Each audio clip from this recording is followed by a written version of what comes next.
Hello दोस्तों, स्वागत है आपका हमारे यूट्यूब चैनल में। और आज से हम इतिहास विषय को शुरू करने जा रहे हैं। और ये इतिहास बहुत सारे गवर्नमेंट एग्ज़ाम्स में पूछी जाती है, जैसे कि UPSC, state PCS, SSC, railways, police और जितने भी आपके गवर्नमेंट एग्ज़ाम्स होते हैं या जितने भी वनडे एग्ज़ाम्स होते हैं, उन सब में इतिहास बहुत पूछा जाता है। तो उन सभी परीक्षाओं को ध्यान में रखते हुए आज से हम इतिहास शुरू कर रहे हैं।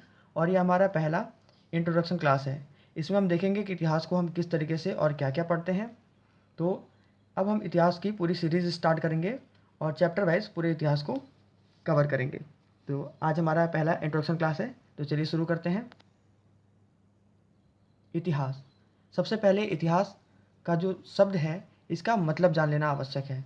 तो इसका दो तरीके से हम अर्थ निकालते हैं। पहला, प्राचीन और विगत काल की घटनाएं।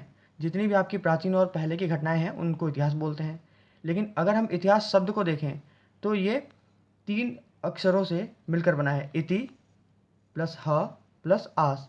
इसका मतलब होता है, इति मतलब ऐसा, ह मतलब निश्चित और आस मतलब हुआ। तो इसका अर्थ जो निकलता है वो होता है कि यह निश्चय था या ऐसा ही हुआ था। यानी कोई भी घटना जो निश्चित है उसको हम इतिहास बोलते हैं। जो हिस्ट्री शब्द है वो यूनानी ग्रीक भाषा के शब्द हिस्टोरिया से बना है। इसका मतलब होता है छानबीन करके या खोजबीन करके जो भी जानकारी प्राप्त होती है, उसे ही ग्रीक भाषा में हिस्टोरिया कहते हैं। जो हिस्ट्री इंग्लिश का शब्द है वो ग्रीक भाषा का है, जहाँ से ओरिजिन हुआ उसका, और जो एग्जैक्ट वर्ड था वो हिस्टोरिया है। और उसका मतलब क्या होता है कि कोई भी छानबीन करना, खोजबीन करना और उससे जो भी जानकारी निकल रही है उसको एक जगह पे इकट्ठा करना, उसको बोलता है हिस्टोरिया। और जो शब्द है वो क्या है, हिस्ट्री। तो जो हिस्ट्री है उसका शाब्दिक अर्थ है बुनना। इसमें ज्ञात घटनाओं को व्यवस्थित ढंग से बुनकर ऐसा चित्र उपस्थित करने की कोशिश की जाती है जो सार्थक और सुसंबद्ध हो। तो इसमें क्या करते हैं हम, बहुत सारे जो भी घटनाएं हैं उनको क्या करते हैं, व्यवस्थित ढंग से प्रस्तुत करते हैं। नेक्स्ट देखते हैं। सबसे पहले हेरोडोटस नाम के यूनानी व्यक्ति ने हिस्टोरिका नामक पुस्तक लिखकर अतीत में हुई घटनाओं की जानकारी दी थी। कौन थे व्यक्ति? हेरोडोटस। और उन्होंने कौन सी पुस्तक लिखी थी? हिस्टोरिका। तो इन्होंने पहली पुस्तक लिखी थी हिस्टोरिका। तो इतिहास लिखने का काम सबसे पहले हेरोडोटस ने किया, इसलिए इसे इतिहास का पिता या फादर ऑफ हिस्ट्री भी कहा जाता है। तो ये इंपॉर्टेंट है, आप इसको देखेंगे कि सबसे पहले हेरोडोटस ने क्या किया था, हिस्टोरिका नामक जो पुस्तक थी उसमें लिखा था उन्होंने, और कैसे क्रमबद्ध तरीके से लिखा था। तो ये इतिहास पे लिखी जाने वाली पहली पुस्तक थी, जिस कारण जो हेरोडोटस हैं उनको क्या बोलते हैं, इतिहास का पिता या फादर ऑफ हिस्ट्री। मनुष्य की उत्पत्ति से लेकर वर्तमान तक के अवधि का काल क्रमिक अध्ययन को इतिहास कहा जाता है। तो जब मनुष्य की उत्पत्ति हुई और तब से लेकर के अब तक का जो अवधि है उसके काल का अगर हम क्रमबद्ध तरीके से अध्ययन करते हैं तो उसको इतिहास कहा जाता है। इतिहास अतीत को जानने का एक साधन होता है। किसी समाज या राष्ट्र के इतिहास के अध्ययन के द्वारा हम उस समाज या राष्ट्र के अतीत को जान सकते हैं। अतीत का तात्पर्य उस राष्ट्र की संस्कृति और सभ्यता से होता है। तो हम करते क्या है कि इतिहास एक क्या होता है, एक अतीत होता है और उसका हम अध्ययन करते हैं, और इस आधार पर हम किसी भी समाज या राष्ट्र का इतिहास जान सकते हैं। अगर भारतीय परिप्रेक्ष्य में बात करें तो भारतीय इतिहास का जो काल विभाजन है वो स्रोतों के आधार पर तीन भागों में हम बांटते हैं। पहला है हमारा प्रागैतिहासिक काल, जो मानव की उत्पत्ति से लगभग 3000 ईसा पूर्व तक होता है। इसके बाद आद्य ऐतिहासिक काल, जो 3000 ईसा पूर्व से लगभग 6000 ईसा पूर्व तक होता है। और ऐतिहासिक काल, जो 6000 ईसा पूर्व से अब तक वर्तमान तक का इतिहास होता है। तो हम भारत के परिप्रेक्ष्य में जो स्रोत हैं उनके आधार पर हम भारतीय इतिहास को तीन भागों में बांटते हैं। तो इन तीन भागों को हम बारी बारी देखते हैं। पहला है प्रागैतिहासिक काल। तो प्राचीन इतिहास का वह काल जिसके लिए कोई लिखित साधन उपलब्ध नहीं है, जिसमें मानव का जीवन अपेक्षाकृत पूर्णतः सभ्य नहीं था, प्रागैतिहासिक काल कहलाता है। इस समय क्या होता था, जो इस काल का इतिहास है उसमें कोई लिखित साधन जो है उपलब्ध नहीं है। इसका मतलब जो मानव है वो लिखना नहीं जानता था, परंतु जो पुरातात्विक साक्ष्य हैं उसके आधार पर हम इसका अध्ययन करते हैं। उस समय का मानव मुख्यतः शिकार करता था और वह सभ्य नहीं था, यानी एक जंगली प्रवृत्ति का व्यक्ति हुआ करता था। इस काल का इतिहास लिखते समय इतिहासकार को पूर्णतया पुरातात्विक साधनों पर निर्भर रहना पड़ता है। तो जब इस समय का हमें कहाँ से ज्ञान मिलता है, जो इतिहासकार हैं वो लोग पुरातात्विक साधनों को इकट्ठा करते हैं और उसके बाद स्टडी करके वो अपना इतिहास लिखते हैं। यानी ये एक्सपेक्टेड होता है, इस तरीके से हुआ होगा, क्योंकि कोई लिखित साक्ष्य या उस समय उस मानव को लिपि का ज्ञान नहीं था, जिस आधार पर उन्होंने कुछ लिखा ही नहीं, तो हमें लिखित साक्ष्य नहीं मिलते हैं इस काल के दौरान। दूसरा है आद्य ऐतिहासिक काल। प्राचीन इतिहास में एक ऐसा समय भी था जब मनुष्य लिखना तो जानता था, लेकिन उन प्राप्त लेखों को अभी तक पढ़ा नहीं जा सका है। उसे आद्य ऐतिहासिक काल कहा जाता है। इससे पहले प्रागैतिहासिक काल में मनुष्य कुछ लिखना जानता ही नहीं था, परंतु इस काल में लिखना तो जान गया था, लेकिन उसकी जो लिपि थी या जो लिखने का तरीका था वो आज तक पढ़ा ही नहीं जा सका है। इस काल का इतिहास लिखते समय भी मुख्यतः पुरातात्विक साक्ष्यों का उपयोग करना पड़ता है। इस समय मानव लिखना तो जानता था, लेकिन उसका जो लेख था वो हम पढ़ नहीं पाते हैं। इस आधार पर भी हमें क्या करना होता है, जो पुरातात्विक साक्ष्य हैं टोटली उस पर ही निर्भर रहना पड़ता है। जैसे सिंधु घाटी सभ्यता, वहाँ पर क्या है, लिपि का विकास तो हो चुका है, ये देखो आप लिख रहे हैं, लेकिन इसके लिखे हुए को हम आज तक भी पढ़ नहीं पाए। तो ये होता था, वो उस समय चित्रों का भी प्रयोग करते थे और उसके बाद वो लिखते भी थे। तो इस लिपि को हम अभी तक नहीं पढ़ पाए। इस आधार पर हमें सिर्फ जो पुरातात्विक साक्ष्य उसके आधार पर हम अध्ययन करते हैं। तीसरा है ऐतिहासिक काल।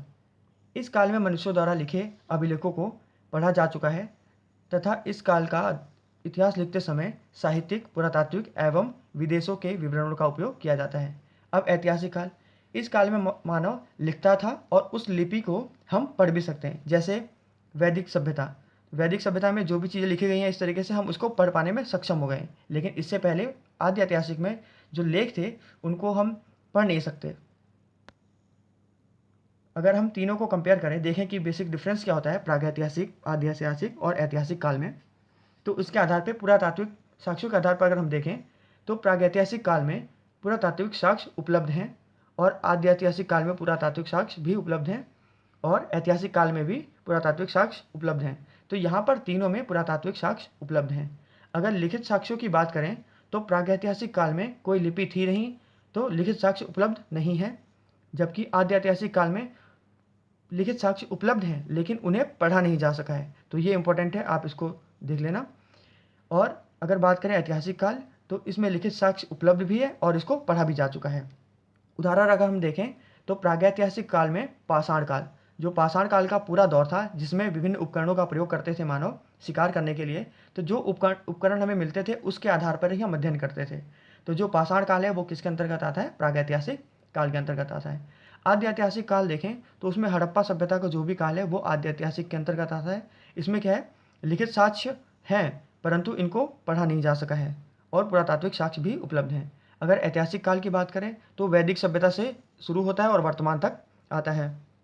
ऐसे में जो वैदिक सभ्यता थी उसमें जो लिखित साक्ष्य थे उनको हम पढ़ भी पाए हैं और पुरातात्विक साक्ष्य भी उपलब्ध हैं। अगर हम देखें तो इतिहास को अभी तक हमने 3 भाग में डिवाइड करके देखा। पहला प्रागैतिहासिक काल, दूसरा आद्य ऐतिहासिक काल और तीसरा ऐतिहासिक काल। अब अध्ययन की दृष्टि से ये बहुत ही लंबा समय है, जब मानव की उत्पत्ति हुई थी उससे और अब तक का इतिहास बहुत ही विस्तृत है। तो इसको हम अध्ययन करने के लिए अलग अलग पार्ट्स में बांट लेते हैं। जैसे प्रागैतिहासिक काल को 3 भागों में मुख्यतः हम बांटते हैं, पुरापाषाण काल, मध्य पाषाण काल और नवपाषाण काल। इन 3 भागों में बांटने के बाद जो आद्य ऐतिहासिक काल है उसको भी हम 2 भागों में बांट के पढ़ते हैं। पहला सिंधु घाटी सभ्यता, वैदिक सभ्यता। और वैदिक सभ्यता को भी पुनः 2 भागों में बांटा गया है, ऋग्वैदिक काल और उत्तर वैदिक काल। अगर हम ऐतिहासिक काल को देखें तो ऐतिहासिक काल को हम मुख्यतः 3 भागों में बांट के पढ़ते हैं, प्राचीन भारत, मध्यकालीन भारत, आधुनिक भारत। इन 3 भागों में बांट करके हम पढ़ते हैं। अगर प्राचीन भारत की बात करें तो इसमें भी विभिन्न काल हैं जिनको हम विभिन्न कालों में डिवाइड करके पढ़ते हैं। जैसे महाजनपद काल, मगध साम्राज्य के बारे में पढ़ते हैं, मौर्य साम्राज्य के बारे में पढ़ते हैं और मौर्योत्तर काल, इसके बाद गुप्त साम्राज्य और हर्षवर्धन का काल। ये जो विभिन्न काल हैं इनके बारे में हम पढ़ेंगे। मध्यकालीन भारत में हम 2 भागों में बांट के पढ़ते हैं, पूर्व मध्यकाल और उत्तर मध्यकाल। पूर्व मध्यकाल में भारत को हम 3 क्षेत्रों में बांट के पढ़ते हैं, जैसे उत्तर भारत, दक्कन और दक्षिण भारत, क्योंकि इन क्षेत्रों में अलग अलग राजवंशों का राज्य था, तो उस आधार पर हम इसको अलग अलग क्षेत्रों के हिसाब से पढ़ते हैं। उत्तर मध्यकाल की बात करें तो इसमें भी उत्तर भारत, दक्कन और दक्षिण भारत, जिसमें दिल्ली सल्तनत उत्तर भारत में, दक्कन में विजयनगर और दक्षिण में चेर और वारंगल और आदि राजवंश हैं।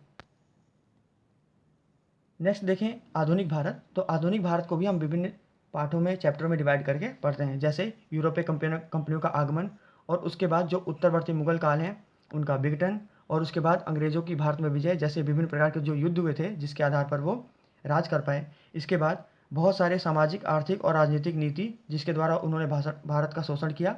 इसके बाद राष्ट्रवादी जागरण, और उसके बाद स्वतंत्रता संग्राम, फिर स्वतंत्रता के बाद का जो भारत है उसके बारे में हमें पढ़ना है। तो ये इतिहास का पूरा एक परिचय था। इसमें हम सबसे पहले प्राचीन भारत को शुरू करेंगे, और प्राचीन भारत को पढ़ने के बाद मध्यकालीन भारत और फिर आधुनिक भारत। तो इस तरीके से हम पूरे इतिहास को कवर करेंगे।